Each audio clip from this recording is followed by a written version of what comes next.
ప్రభువునందు ప్రియ దేవుని బిడ్డలారా, నేటి వాక్య ధ్యానము కొరకు సహకారాన్ని ఇచ్చిన కుటుంబం ఏలూరు అమీనాపేట వాస్తవ్యులు మసిముక్కుల దివ్య గారి జన్మదినం సందర్భంగా భర్త గోపాల్ గారు, తల్లిదండ్రులు ధర్మలింగేశ్వరరావు వెంకటేశ్వరమ్మ గారు, సోదరుడు మురళీ గంగాధర్ మరియు అమ్మమ్మ నానమ్మ శశిరేఖ శారా గారు సహకారం ఇస్తున్నారు. దివ్య గారికి జన్మదిన శుభాకాంక్షలు. కుమార్తెను ప్రభువు దీవించున్నట్లు ప్రార్థన చేద్దాం. గోపాల్ గారికి కృతజ్ఞతలు. ధర్మలింగేశ్వరరావు గారు, వెంకటేశ్వరమ్మ దంపతులకు వందనములు. ప్రార్థన చేసుకుందాం. ప్రార్థనలో ఏకీభవించండి. రేపటి నుండి మాసము అంతము వరకు సహకారులు వచ్చినట్లు ప్రభువు సహాయం చేయలాగిన అర్థిద్దాం. ఉత్తర భారతదేశ మిషన్ పొలములు జమ్మూ కాశ్మీర్, హిమాచల్ ప్రదేశ్, ఢిల్లీ, హర్యానా, ఉత్తరప్రదేశ్, ఉత్తరాంచల్, పంజాబ్ ఈ 7 రాష్ట్రాలకు 7 missions state level missionaries March లోపట ఏర్పాటు చేస్తున్నాం. ఇప్పటికే 3 ఏర్పాటు చేశాం. మార్చి 31కి 7 రాష్ట్రాల్లో బిగ్ డయాసిస్ మిషన్ ఫీల్డ్స్ ఉంటాయి. ఏప్రిల్ 8 గుంటూరు, విజయవాడలో మిషన్స్ డే నిర్వహణ చేయబోతున్నాం. మీరు ప్రార్థించాలి. అలాగే నెలకు 1000 రూపాయలు ఇవ్వగలిగిన వారిని ఈ మిషన్స్కు ఆహ్వానిస్తున్నాం. త్యాగం లేకుండా ఈ పరిచర్య జరగదు. త్యాగం గల క్రైస్తవులే ముందుకు రావాలి. ఇది మా అన్వేషణ, ఆకాంక్ష. ప్రార్థన చేసుకుందాం. నేటి వాక్య ధ్యాన సహకారి మసిముక్కల దివ్య గోపాల్ కుటుంబం కొరకు ప్రార్థిద్దాం. మమ్మలను మిక్కిలిగా ప్రేమిస్తున్న మా ప్రియ పరలోకపు తండ్రి, మీ పరిశుద్ధ గణనామమునకు వందనములు, స్తోత్రములు అర్పిస్తున్నాము ప్రభువు. నీ బిడ్డలు దివ్య గోపాల్ సహకారం పంపించారు. వీరికి మీరిచ్చిన కృపకై కృతజ్ఞతలు. దివ్యాకిచ్చిన నూతన జన్మదినముకై వందనములు. ఈ సంవత్సరం అంతా కుమార్తెను కాపాడండి ప్రభు. సంతోషము గల కుమారులకు సంతోషము గల తల్లిగా దీవించండి నాయన. ధర్మ గారు, వెంకటేశ్వరమ్మలను ఆశీర్వదించండి. మురళి గంగాధర్ గారు ప్రార్థిస్తున్నాను. శారా, శశిరేఖ గారులను దీవించండి. నేటి వాక్య ధ్యానం మాకు దీవెనగా ఇవ్వండి. ఉత్తర భారతదేశంలో శీర్ష భాగాన ఉన్న 7 రాష్ట్రాల్లో బిగ్ డయాసిస్ తరపున మిషనరీ వర్క్ను ఎస్టాబ్లిష్ చేయండి. దానికి కావలసిన వనరులను కూర్చండి ప్రభు. నేటి మొదలు మాసాంతము వరకు ఎపిసోడ్ సహకారులను పంపించండి. నజరేయుడైన యేసు నామమున ప్రార్థిస్తున్నాము తండ్రి, ఆమేన్. ప్రభువునందు ప్రియా దేవుని బిడ్డలారా, దయచేసి మీ పరిశుద్ధ బైబిల్ గ్రంథాన్ని తెరవండి. హోషేయ గ్రంథము 9వ అధ్యాయము మీ ఎదుట ఉంచుకొనండి. హోషేయ గ్రంథము 9వ అధ్యాయము 17 వచనాలు ఇశ్రాయేలు జనాంగాన్ని గూర్చిన మాటలున్నాయి. చదువుకుందాం.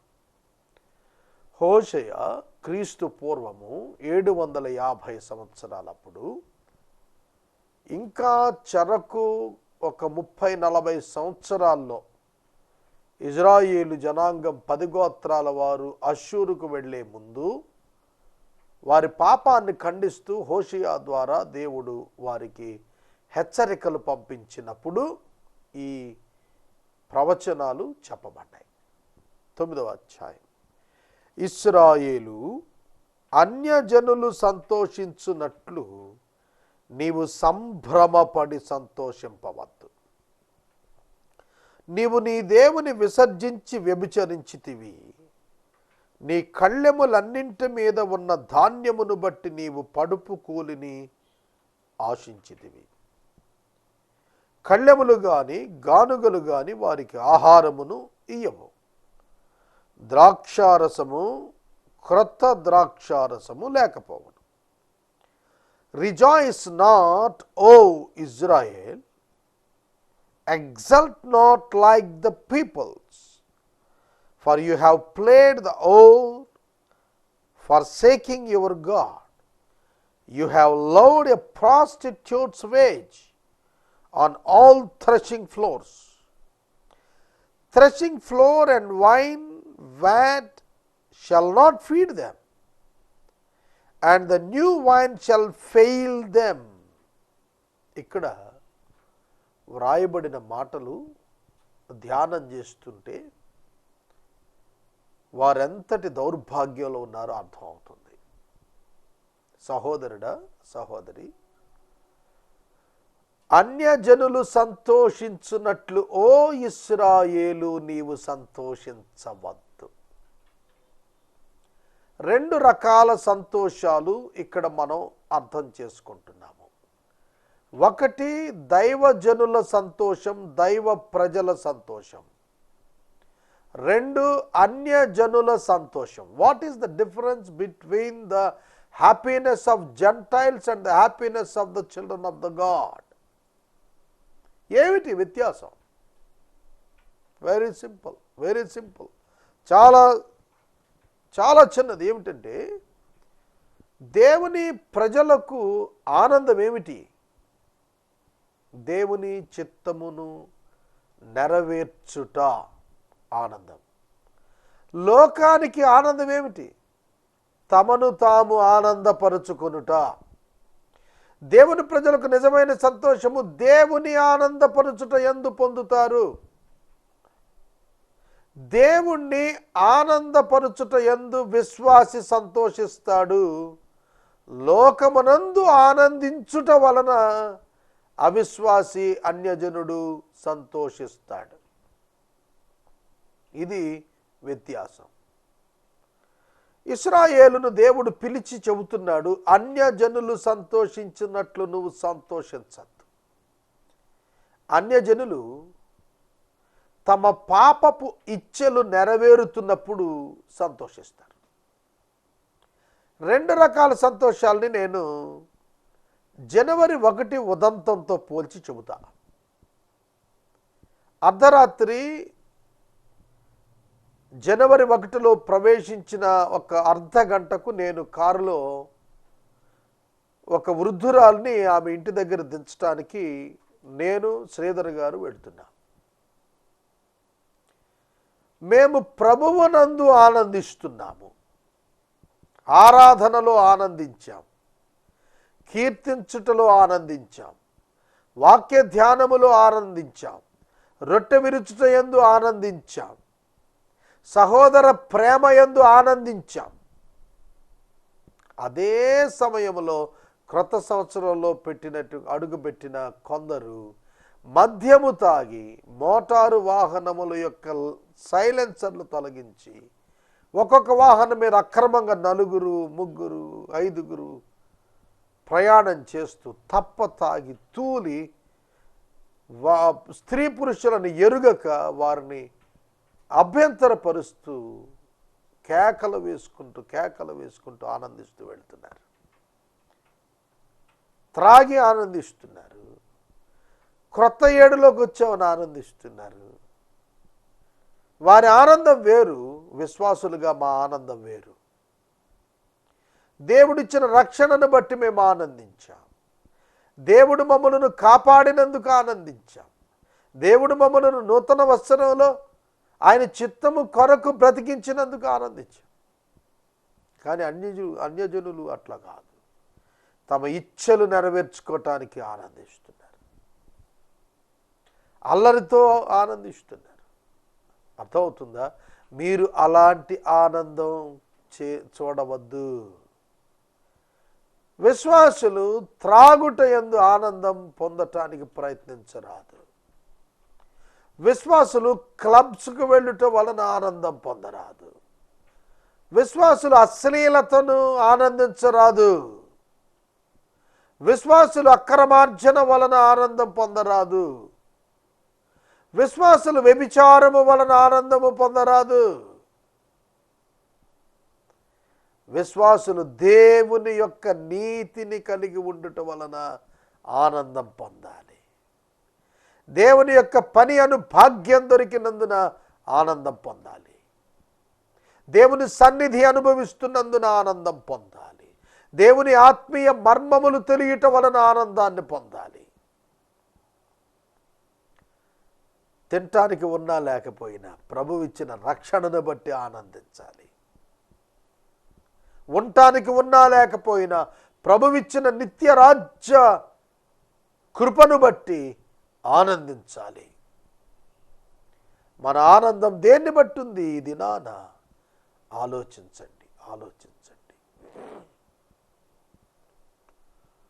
లోకం ఆనందిస్తున్నట్లుగా ఆనందిస్తున్నారా? లోకం ఒకనాడు దుఃఖంలో మునిగిపోబోతోంది.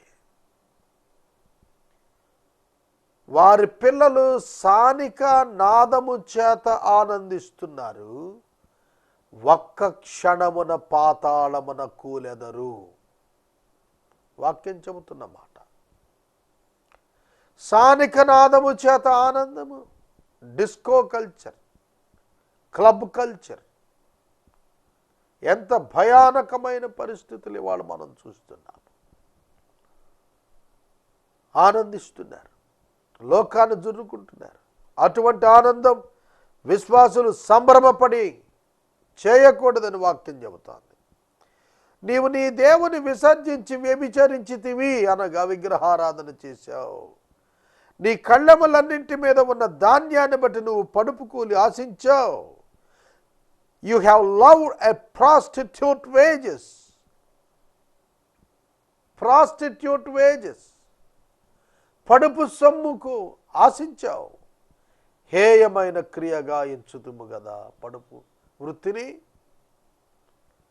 దేవుడు వివాహము ద్వారా పరిశుద్ధమైన జీవితం జీవించమని స్త్రీ పురుషులకు ఆదేశించాడు.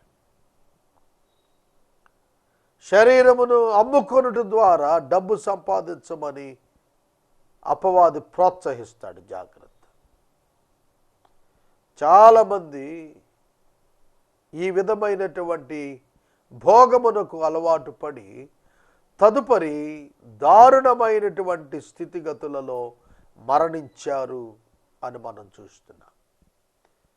కొన్ని ఫిల్మ్స్ కూడా, సినిమాలు కూడా ఈ విధంగా అలవాటు పడినటువంటి వ్యక్తుల మీద వచ్చాయి సమాజంలో. కనుక ఇశ్రాయేలు ఆనాడు దేవుని విసర్జించి అన్యులతో మమేకమై వారితో కలిసి విగ్రహారాధన ఫలములను భుజించుటకు వారిష్టపడ్డారు. కళ్ళెములు గాని గానుగలు గాని వారికి ఆహారం ఇయ్యము, కొత్త ద్రాక్షారసము లేకపోవును. కళ్ళెములు గానుగలు ఆహారం ఇస్తాయా? ఆహారం ఇచ్చేవాడు దేవుడు. ఈ దినం నేను మా చర్చిలో వాక్యం చెబుతూ చెప్పాను. సంసోనుకు బలమిచ్చిన వాడు దేవుడు, సొలొమోనుకు జ్ఞానమిచ్చిన వాడు దేవుడు, దావీదుకు ఉద్యోగము సింహాసనం ఇచ్చిన వాడు దేవుడు, యోబునకు సంపద ఇచ్చిన వాడు దేవుడు, అబ్షలోమునకు అందమును ఇచ్చినటువంటి వాడు దేవుడు. ఇలా మాట్లాడుతూ సమస్తం దేవుడు ఇస్తున్నప్పుడు ఎక్కడికి వెళుతున్నారు మానవులనే దాని మీద ప్రసంగం చేశాను వాళ్ళ. ఇక్కడ వాక్యం ఏం చెబుతుంది? కళ్ళెములు గానుగలు ఆహారం ఇస్తాయా? కంటితో చూస్తే కళ్ళం ధాన్యంతో నిండుంటుంది, గానుగలు ద్రాక్షారసం ఉత్పత్తి చేస్తాయి. కనుక మెటీరియలిస్టిక్గా మానవుడు జీవించగలుగుటానికి అవకాశం అంతా ఉత్పత్తుల ద్వారా వస్తుందని అనుకుంటున్నారు. అది కాదు అని చెబుతున్నాడు దేవుడు. అది కాదు. కళ్యాల వల్ల, గానుగల వల్ల, ద్రాక్షారసం, ధాన్యం దొరుకుతుంది అనుకుంటున్నావా? దేవుని అనుమతి లేకపోతే కళ్యాలు ఖాళీయే, గానుగలు ఖాళీయే. సోదరుడా, సోదరి, చెన్నైలో ఒక నెల దినముల క్రితం వరదలు వచ్చాయి విపరీతమైన వర్షాలకు. చెన్నై ఎయిర్పోర్ట్ మూసేశారు, బస్ స్టాండ్లు మూసేశారు, రైల్వే స్టేషన్లు మూసేశారు. No transportation from Chennai to other places or to other places to Chennai. ఏమైంది? అన్నీ ఉన్నాయి, గానుగలు ఉన్నాయి, కళ్యాలు ఉన్నాయి, అన్నీ ఉన్నాయి, ఇండస్ట్రీస్ ఉన్నాయి, ఫ్యాక్టరీస్ ఉన్నాయి, పవర్ ఉంది, ముడి సరుకు ఉంది, కార్మికులు ఉన్నారు. There was no production. Military వాళ్ళు ఆహార పొట్లాలు, నీటి పొట్లాలు విసురుతుంటే కోటీశ్వర్లు కూడా అడుక్కునే వాళ్ళగా వెనకాల పడ్డారు. హుదూద్ తుఫాన్ అప్పుడు నేను నా మిత్రులు కలిసి ఒక లారీ పంపించాం నీరు. కార్లలో వచ్చి అడుగుతున్నారు, అయ్యా నీళ్ల ప్యాకెట్లు ఇవ్వండి అని కార్లలో వచ్చి అడుగుతున్నారు. బ్రెడ్ ముక్కలు ఇవ్వండి అని అడుగుతున్నారు. దేవుని విడిచి లోకంపై నీ అవసరాల కొరకు ఆధారపడుతూ అదే సమస్తం అనుకునే భ్రమలోనికి వెళుతున్నావా?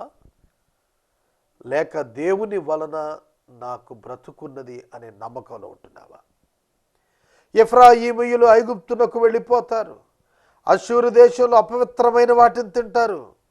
యెహోవా దేశంలో వారు నివసించకూడదు. God is passing the judgment. And they shall eat unclean food in Assyria. Ephraim shall return to Egypt. They shall not remain in the land of the Lord. బా, ఏమి తీర్పండిది. They shall not remain in the land of the Lord. దేవుని భూమి, దేవుని స్థలం అయిన ఇజ్రాయేలు దేశంలో వీరుండటానికి వీల్లేదన్నాడు. అష్షూరులో అపవిత్రమైనవి తింటారన్నాడు.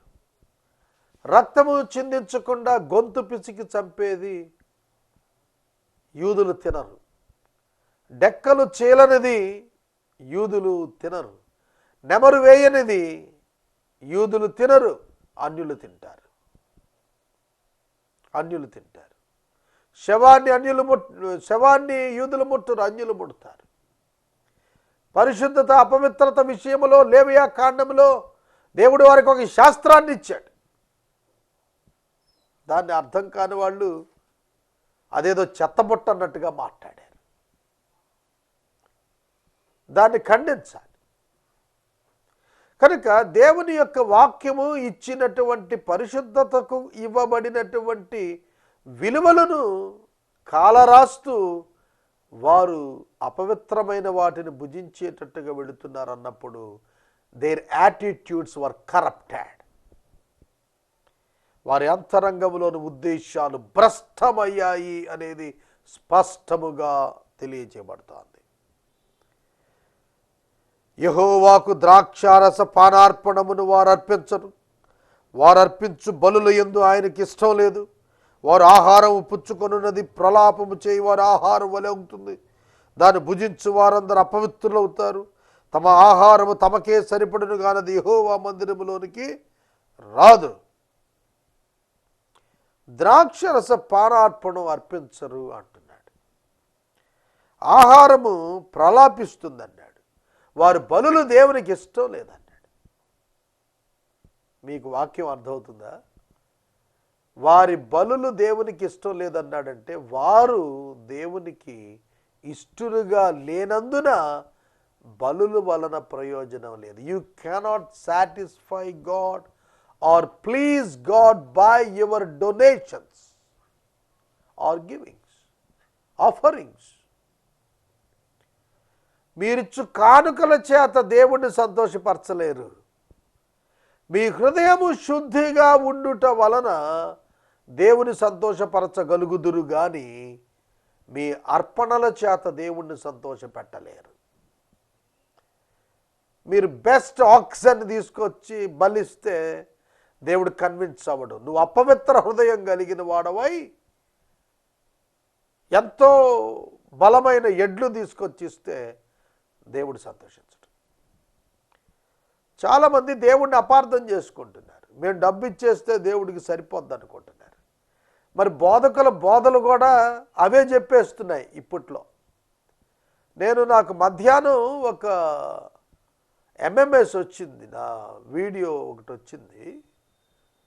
అందులో భారతదేశ క్రైస్తవ సేవకులలో కోట్లకు పడగలెత్తిన వ్యక్తులను గూర్చినటువంటి వివరణ ఇచ్చారు వాళ్ళు. కోట్లకు పడగలెత్తటమా? యేసుక్రీస్తు ప్రభు కోట్లకు పడగలెత్తాడా? చెప్పండి.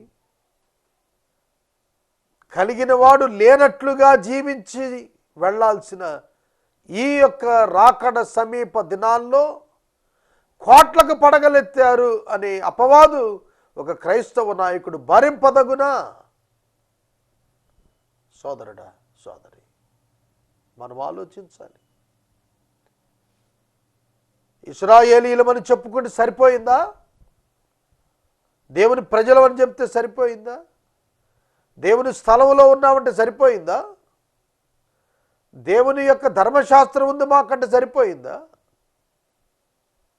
జీవితంలో పరిశుద్ధత లేకుండా, జీవితంలో రక్షణ లేకుండా, జీవితంలో సత్యము లేకుండా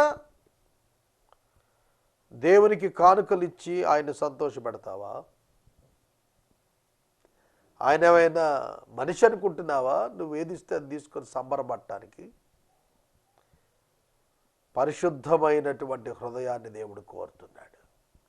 not your offerings, not your sacrifices.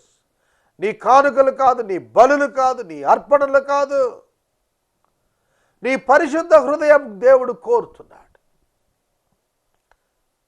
దీనిని నీవు చేయకపోతే అష్షూరుకు పోవాలి, చెరకు పోవాలి, ఐగుప్తుకు వెళ్లాల్సి వస్తుంది. ఎఫ్రాయిము దీవెనపరమైన గోత్రాలు హీనతలోనికి నడుస్తున్నాయి బోధిస్తున్నాడు హోషేయ. ఆశీర్వాదకరమైన వారుగా ఉండాల్సిన ప్రజలు శపితమైన వాతావరణాన్ని సృష్టించుకుంటున్నారు పాపం చేసి. మరొక ఎంఎంఎస్ వచ్చింది నాకు ఒక వీడియో. అందులో వృద్ధుల వ్యధను గూర్చి రాశాడు. కన్నీళ్ళు వచ్చాయి ఆ వీడియో చూస్తున్నప్పుడు. తల్లిదండ్రులను తీసుకుని వచ్చి బస్ స్టాండ్లో, రైల్వే స్టేషన్లో, సమాధుల దగ్గర, నదుల దగ్గర వదిలేసి వెళ్ళిపోతున్న పిల్లలు, హాస్పిటల్స్లో వదిలేసి పారిపోతున్న పిల్లలు. ఎక్కడ మనం ఉంటున్నాం? ఎక్కడ నివాసం చేస్తున్నాం? ఆలోచన చేసుకోవాలి. ఆనాటికి ఈనాటికి వేల సంవత్సరాల చరిత్ర వ్యత్యాసం ఉన్న చరిత్ర పునరావృతం అయ్యింది. ఇవాళ కూడా చరిత్ర పునరావృతం అయ్యింది. ఆనాడు ఇశ్రాయేలీల చరిత్ర ఈనాటి మనకు బుద్ధి కలుగునట్లుగా పరిశుద్ధాత్మ దేవుడు వ్రాయించాడు. నియామక దినములలోను యెహోవా పండుగ దినములలోను మీరేమి చేయుదురు? లయము సంభవించినందున జనులు వెళ్ళిపోయి ఉన్నారు. ఐగుప్తు దేశము వారికి కూడు స్థలముగా ఉంటుంది. నోపు పట్టణము వారికి శ్మశాన భూమిగా ఉంటుంది. వెండిమయమైన వారి ప్రియ వస్తువులను దురదగొండ్లు ఆవరిస్తాయి. ముండ్ల కుప్ప వారి నివాస స్థలాల్లో పెరుగుతుంది. శిక్షా దినములు వచ్చే ఉన్నవి, ప్రతీకార దినములు వచ్చే ఉన్నవి. తాము చేసిన విస్తారమైన దోషము, తాము చూపిన విశ్లేషమైన పగను ఎరిగిన వారై తమ ప్రవక్త అవివేకులనియు దురాత్మను అనుసరించిన వారనియు వెర్రివారనియు ఇశ్రాయేలీయులు వారు తెలుసుకుందరు. What is the use of this? వాళ్ళు తెలుసుకునేటప్పటికీ అంత నాశనం అయిపోయింది. ఇశ్రాయేలీయులు ఆత్మ సంబంధమైన నిర్లక్ష్యము వహించుట వలన మేము పతనమయ్యాము బాబు అని తెలుసుకునే నాటికే సమస్తం పతనమైపోయి ఉంటుంది. ప్రశస్తమైన వెండి ఉన్న చోట్ల దురదగొండు చెట్లు వచ్చి మొలిచి కనిపిస్తున్నాయి అన్నాడు. What is the hasty thing it is? ఎటువంటి పరిస్థితులు వారు ఉండాల్సినవి వారు ఉండబోతున్నారు. నేను మనవి చేస్తున్నాను, పాపము చేస్తున్న ప్రతి వ్యక్తికి చెబుతున్నాను, ఈ సందర్భంలో నాకు నేను చెప్పుకుంటున్నాను, మనము పాపాన్ని ఆశ్రయించినప్పుడు దాని పర్యవసానాలు మన కంటికి కనపడవు, కానీ ఖచ్చితంగా భవిష్యత్తులో వాటిని చూడాల్సి వస్తుంది. ఒక యువకుడు నిద్రమత్తుతో ఉదయం 11 గంటల వరకు పడుకుని ఉంటే ఎంతకాలం పడుతుంది అతనికి దరిద్రత రావటానికి? చాలా తక్కువ టైం. యవన కాలంలో యవనస్తుడు తెల్లవారుజామున లేచి కష్టపడి విద్యను అభ్యసించి కష్టపడి పనిని వెతుకుని కష్టపడి పనిని చేసి సంపాదించి జీవించడం అభ్యాసం చేసుకుంటే పైకి వస్తాడు. దుప్పటి దాన్ని ముసుగు పెట్టి అమ్మా నాన్న వండి పెడతారు అన్నట్టుగా పడుకున్నవాడు ఎప్పటికి పైకి వస్తాడు? అతని జీవితంలో తల్లిదండ్రుల ఇంట ఉన్నప్పుడు ఉన్న సమృద్ధి, తల్లిదండ్రుల ఇంట ఉన్నప్పుడు ఉన్న చూసిన వస్తువులన్నీ కనుమరుగైపోతాయి. దొరదగొండి చెట్లు వచ్చినట్లుగా హీన పరిస్థితులు వస్తాయి, పేదరిక పరిస్థితులు వస్తాయి, నిర్లక్ష్య పరిస్థితులు వస్తాయి. ఆనాడు ఏం చేయలేవు. దేవుని వాక్యం చెబుతోంది, శిక్షా దినములు వచ్చేసాయి, ప్రతీకార దినాలు వచ్చేసాయి. You can't escape. The days of punishment have come. The days of recompense have come. Israel shall know it. The prophet is a fool. The man of the spirit is mad. The prophet is a fool. ప్రవక్త వ్యర్థుడైపోయాడని, దైవాత్మ కలిగినటువంటి వాడు పిచ్చివాడుగా ఉన్నాడని, దురాత్మ కలిగిన వాడు అయ్యాడని వాళ్ళు తెలుసుకుంటారు. తమకు బోధ చేస్తున్న బోధకుడు దురాత్మ చేత ఉన్నాడని ఎప్పుడు అర్థమవుతుంది మీకు? నీ బోధకుడు డాక్టర్ని మిస్ అయి బోధిస్తుంటే నువ్వు నిద్రపోతా ఉంటే నీ సంఘంలో నువ్వు ఎటువంటి దినాలు చూస్తావు? నీ చర్చిలో, నీ భవిష్యత్తులో. Check the doctrine of your pastors preaching. నీ సేవకుడు బోధిస్తున్న బోధలో ఉన్న దురాత్మ సంబంధమైన అంశాలను గురించి నువ్వు జాగ్రత్త పడకపోతే నష్టపోతావు.